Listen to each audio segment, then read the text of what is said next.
أيا طالب العلم قم لا تنم فإن الزمان انقضى وانصرم. بسم اللہ الرحمن الرحیم۔ سامعین، آج ہم آپ کے سامنے بات کریں گے نبی علیہ السلام کی پیدائش کے متعلق۔ اصحاب فیل کے واقعے کو تقریباً 50 سے 55 دن گزرے تھے۔ حضور صلی اللہ علیہ وسلم کی ولادت ہوئی مکہ مکرمہ میں حضرت ابو طالب کے گھر پر۔ حضرت آمنہ کے پاس جو اس وقت تھی وہ تھی حضرت عثمان بن ابی العاص کی والدہ فاطمہ بنت عبداللہ۔ حضرت فاطمہ بنت عبداللہ فرماتی ہیں کہ جس وقت حضور صلی اللہ علیہ وسلم کی ولادت ہوئی اس وقت میں نے دیکھا کہ پورا گھر منور ہو گیا اور آسمان سے ستارے ایسے لگتا تھا کہ گر رہے ہیں، تو مجھے ڈر لگنے لگا کہ کہیں میرے اوپر نہ گر جائیں۔ تو ان ستاروں سے مراد علماء نے لکھا ہے تو اس سے مراد یہ ہے کہ زمین پر حضور صلی اللہ علیہ وسلم جب تشریف لائیں گے تو اس زمین کے اوپر سے شرک اور کفر کو ختم فرما دیں گے اور یہاں پر نور ہدایت کو پھیلائیں گے۔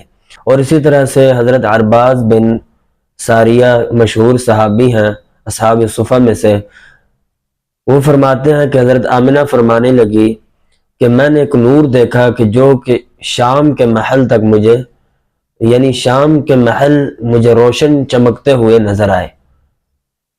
تو یہی ہوا کہ حضور صلی اللہ علیہ وسلم کی زندگی کے اندر ہی مکہ اور مدینہ سے لے کر شام تک کا جو رقبہ بنتا تھا اس کے اندر اسلام نافذ ہو چکا تھا حضور صلی اللہ علیہ وسلم کی اپنی زندگی مبارک کے اندر ہی۔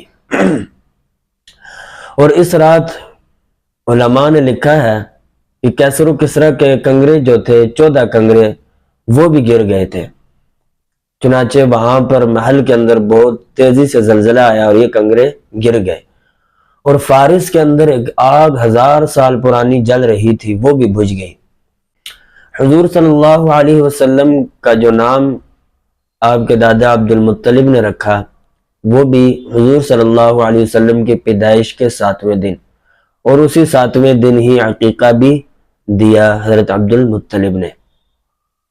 سامعین، اگر ہماری آپ کو ویڈیو اچھی لگے تو آگے بھی لوگوں کو بھیجیں، اور جتنا بھی ہو سکے میں نے اسی سیرت کے موضوع پر اس سے پہلے کچھ ویڈیوز بنائی ہیں، کوشش کروں گا کہ انشاءاللہ آئندہ آنے والی ویڈیوز کے اندر بھی آپ کو نبی علیہ السلام کی ابھی ولادت کے متعلق کچھ گفتگو ہوئی تھی، اس کے بعد حضور صلی اللہ علیہ وسلم کے اور بھی سیرت کے جو پہلو ہیں اس کو بھی مد نظر رکھا جائے۔